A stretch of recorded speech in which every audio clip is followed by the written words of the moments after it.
Hello student, आप सबका फिर से स्वागत है अल्फा क्लास फिजिक्स में। लास्ट वीडियोस में हमने क्या पढ़ा था? सेकंड यूनिट, क्लास 12th की second unit current electricity start की थी। What is mean by the current? Electric current क्या होता है? ड्रिफ्ट वेलोसिटी क्या होती है? आज हम पढ़ेंगे करंट और ड्रिफ्ट वेलोसिटी के बीच में relationship between current and drift velocity. तो देखिए, relation between current and drift velocity कैसे करते हैं? तो हम वापस चलते हैं थोड़ा सा कि करंट क्या होता है। Current rate of flow of charge Q by T, I is equal to Q by T. And what is mean by the drift velocity? Drift velocity क्या होती है? तो देखिए, ड्रिफ्ट वेलोसिटी होती है आपकी average velocity of electrons, electron की average velocity when electron shift toward positive and.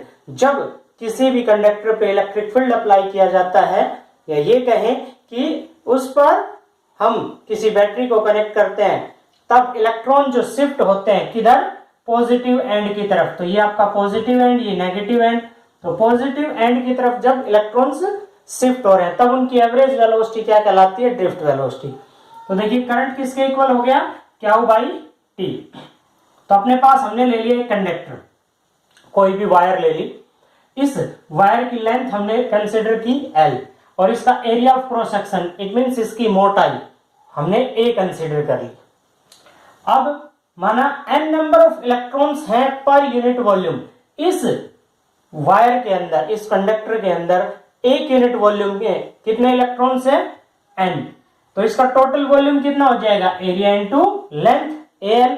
तो टोटल नंबर ऑफ इलेक्ट्रॉन्स कितने हो गए इसके अंदर? n से इस वॉल्यूम को हमने मल्टीप्लाई कर दिया, NaL।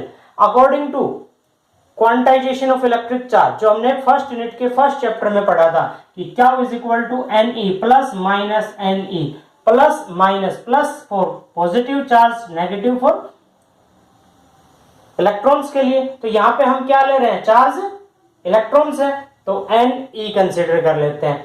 अच्छा, n क्या है? Number of electrons. Number of electrons की वैल्यू कितनी है? NaL।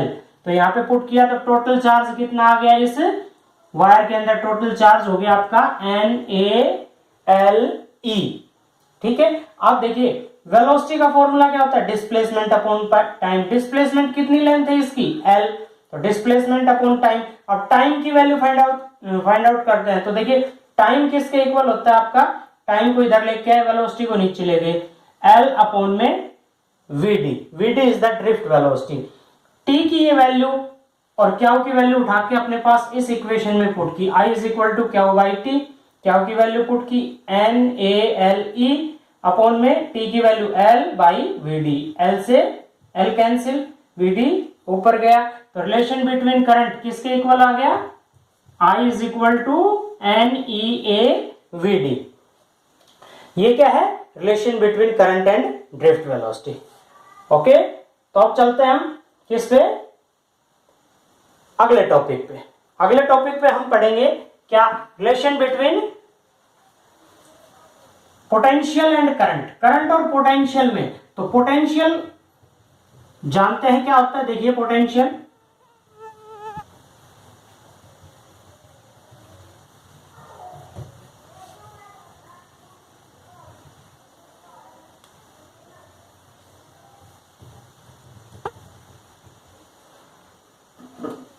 देखिए, हम अपने पास एक सर्किट लेते हैं, कोई भी सर्किट, जैसे अपने पास हमने बल्ब ही कंसीडर कर लिया।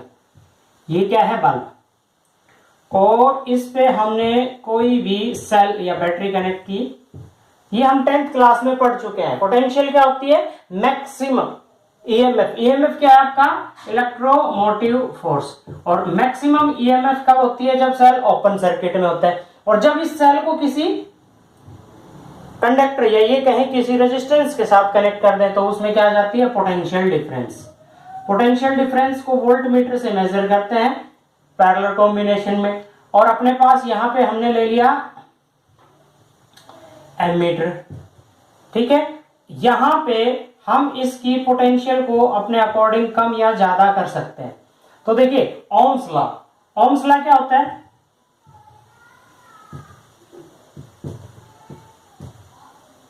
क्या होता है ओम्स लॉ? कि जब भी किसी कंडक्टर के अंदर